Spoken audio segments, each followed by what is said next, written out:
right of the Pharisee to kill anyone, just as long as he did so indirectly.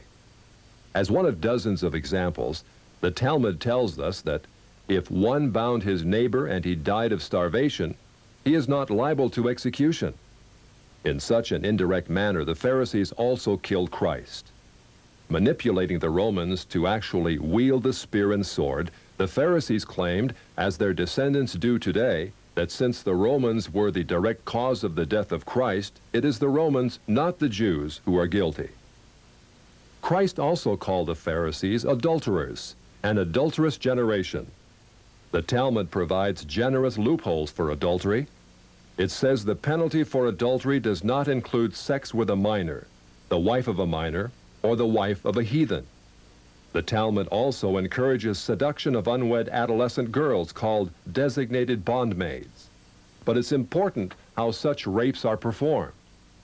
With the designated bondmaid, one is guilty only in the case of natural connection, but not in the case of perverse connection.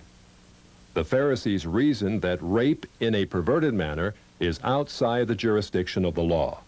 Normal rape, however, was punishable.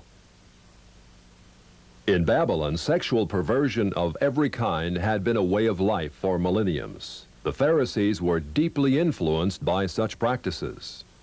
In 3 of the major treatises of the Talmud are found extensive passages which give legal endorsement to seduce and marry 3-year-old baby girls. In fact, many of the greatest rabbis of the Talmud, including Simeon ben Yochai, upheld this privilege. Today in Israel, thousands of Jews go to Meron every year to venerate the memory of Simeon ben Yochai, one of the most respected rabbis in the history of Judaism. In one of dozens of endorsements of child sex, Simeon ben Yochai said, "A proselyte under the age of 3 years and a day is permitted to marry a priest."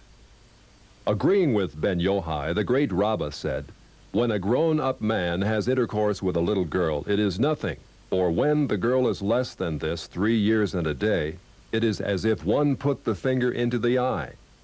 The footnote to this passage says, "As tears come to the eye again and again, so does virginity come back to the little girl under 3 years."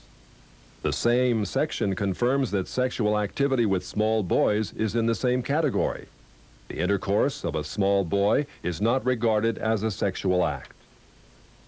In addition to adulterers, Christ, in the story of the Good Samaritan, portrayed the Pharisees as racial bigots, too self-righteous to respond to the suffering of one who was not a Jew.